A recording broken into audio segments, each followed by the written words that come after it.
This is Jean Louise Hebert Brown, April 2020, and this is my annotated version of the information regarding the family of William Fleming Brown and Jean Black Cowie Johnstone Brown.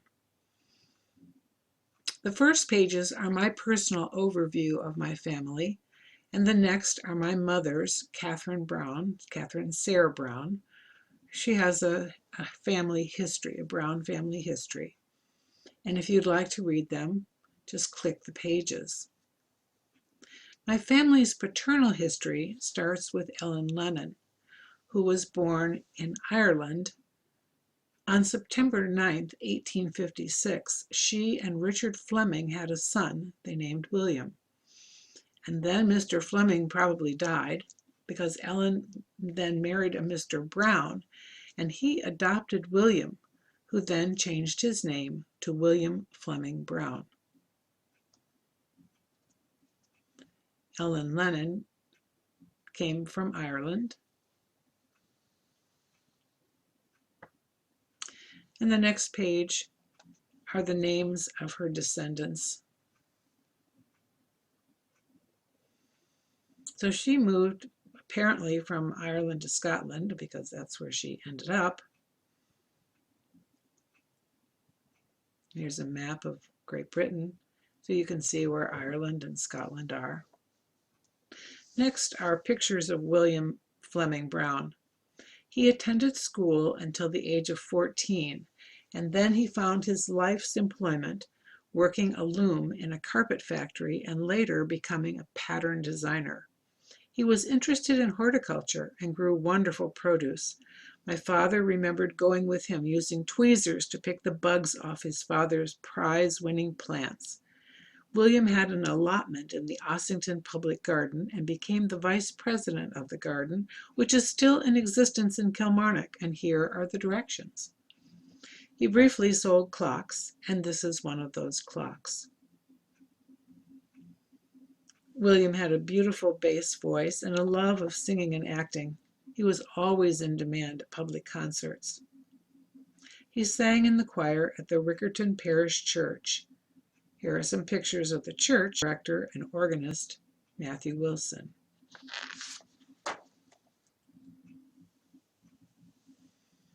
The next picture shows a dramatization.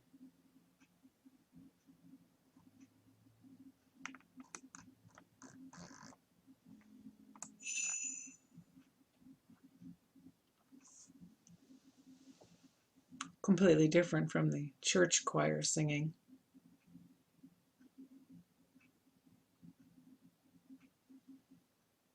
This is a dramatization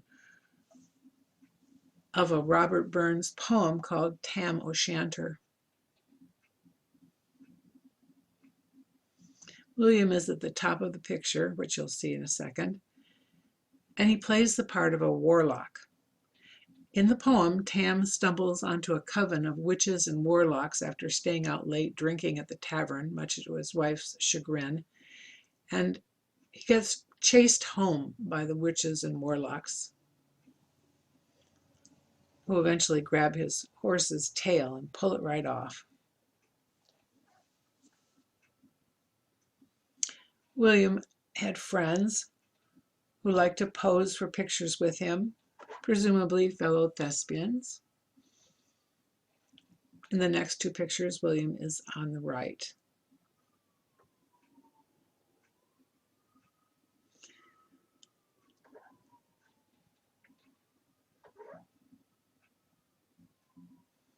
William collected jokes and dramatic story ideas, and my father, George John Brown, saved them all his life, and so I included some here.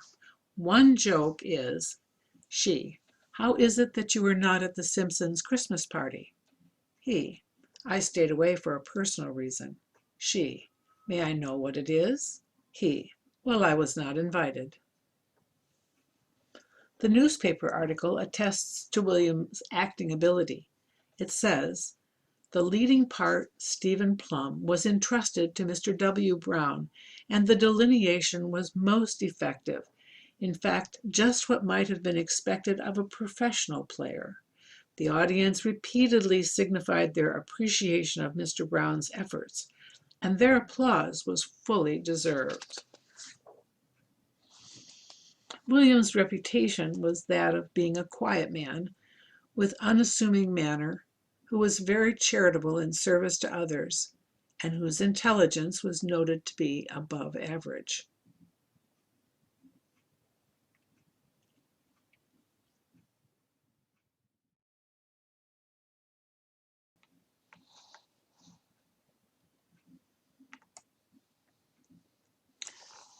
This handkerchief commemorates the Boer War from 1899 to 1902 between Great Britain and the Dutch farmers of South Africa. General Roberts is pictured on the handkerchief as well as Queen Victoria. William had 4 siblings, John, Mary, George, and Caroline. There are no pictures of Caroline. These are pictures of John with his wife Annie and their daughter Helen. Helen moved to Vancouver, Canada, and occasionally came to Detroit to visit her cousins.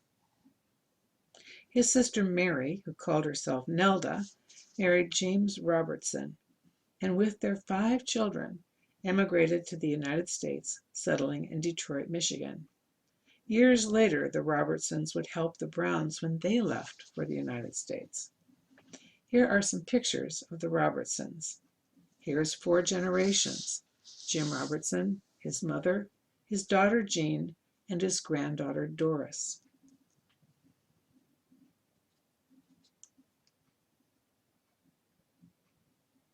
This is Lily Robertson.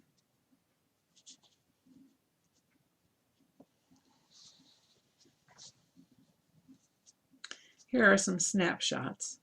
The first is waiting for the tire to be changed, sitting at the side of the road. And the second is a picture of father and son. And on the back, in his sister's handwriting, it says, "They are awfully short."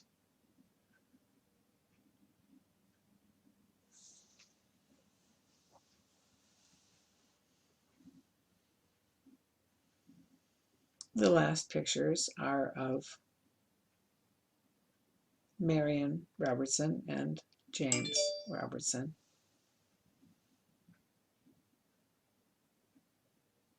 George, his brother of William, George is well represented with pictures, and he married Matilda Rankin, who was called Tilly, in 1899. They had 3 children: Letitia, who died at the age of 11, Ellen, who was called Nellie, who was born in 1902 and died in 1966, and their 3rd child was Matilda, who was called Tilly and born February 5th of 1904 and died in 1985. Their offspring are recounted. Their family tree is on this page. And here are some pictures of Mom and Dad, Tilly and George.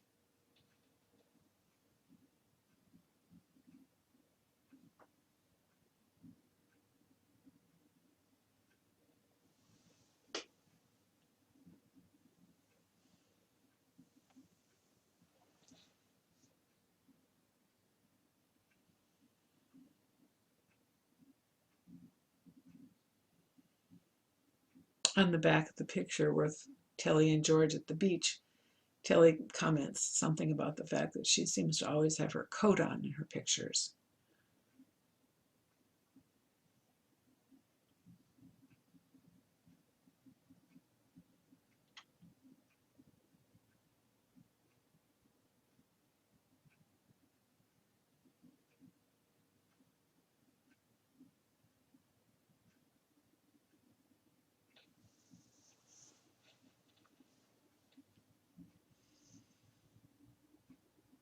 Here are some pictures of their daughters.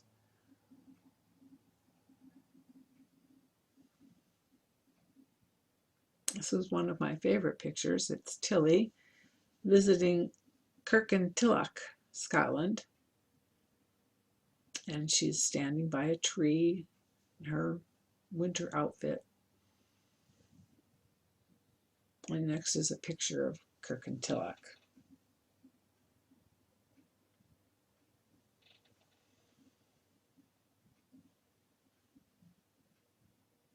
Here's a picture of Nellie at the top and Tilly at the bottom in 1907. The next picture is Nellie visiting Port Stewart, Ireland. And here's a picture of Port Stewart.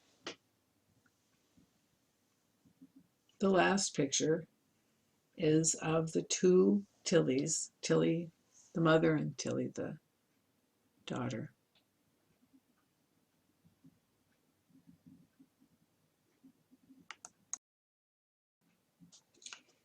In 1887, William married Jean Black Cowie Johnstone. From her birth certificate, we learn that Jean was born at 8 p.m. October 13th, 1869 in Dreghorn, Scotland. Her mother was Jean Black Cowie, and her father was William Johnstone, whose occupation is listed as a brusher in a coal pit. Her mother's father, that is to say her grandfather, Hugh Cowie, was a schoolmaster in Lochranza, a village on the Isle of Arran off the coast of Scotland. Jean's maternal great-grandmother, Betty Walker, was the sister of Johnny Walker, maker of Scotch whiskey.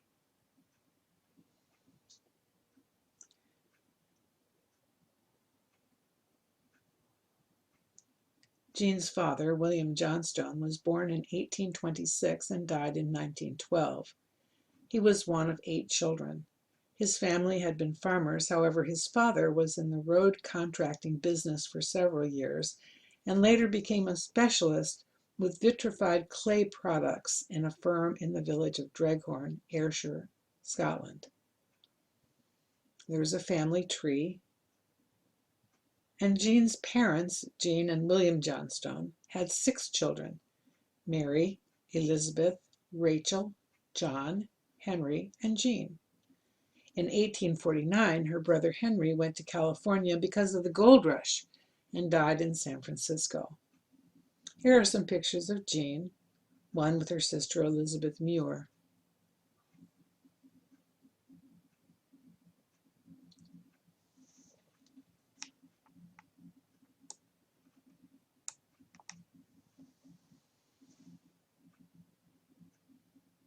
A picture of Jean sitting with the young children. These are children who belong to her sister, Mary Bell.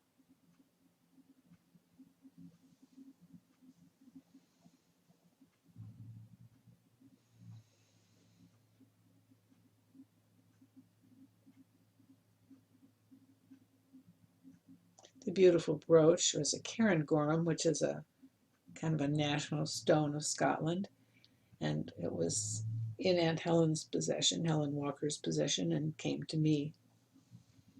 The picture here is of Glen Afton, which is a beautiful area in that part of the country. Jean Johnstone was 18 years old when she got married to William, who was 31, and they married at the Octagonal Church in Dreghorn. She was a good cook, a fabulous baker. She could knit and tat and probably crochet, as the collar that she made for herself appears to have been crocheted. The next picture seems to be a wedding gift of a beautiful spoon and knife, and then some everyday utensils that were theirs.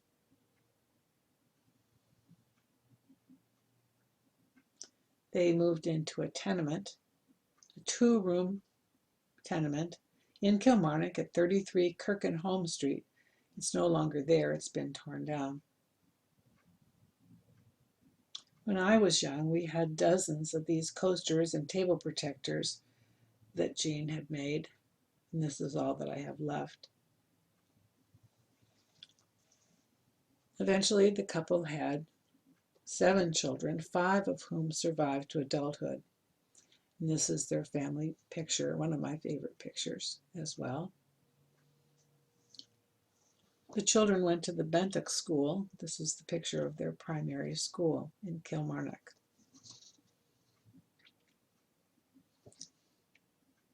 When the women in the tenement could not get their shortbread to come together, they would call for Jeannie Brown, and she would come and rescue their dough. She always had someone invited to dinner. During World War I, Kilmarnock was filled with soldiers leaving for combat or coming back wounded, and Jean would invite the wounded soldiers who could walk to come to their house for dinner. One of the soldiers they met was from Australia, Ted Barnett, and he talked to them about immigrating to Australia, and the family talked seriously about going. This is a shoe hook that was left to me, and it's to pull the buttons through in those very difficult shoes I'm glad I don't have to wear.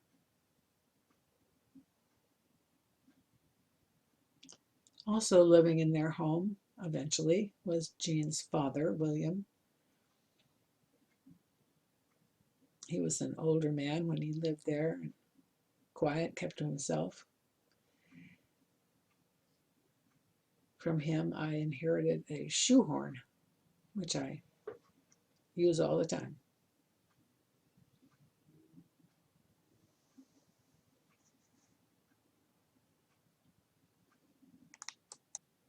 There are not many pictures of Jean's siblings, but there is a picture of Mary Skolick, who was the daughter of Jean's sister Janet,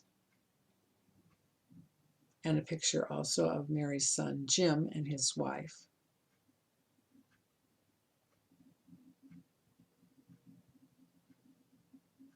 The last picture is a relative, cousin, and it's the obituary of the cousin Alexander, called Sandy Sinclair, and his wife.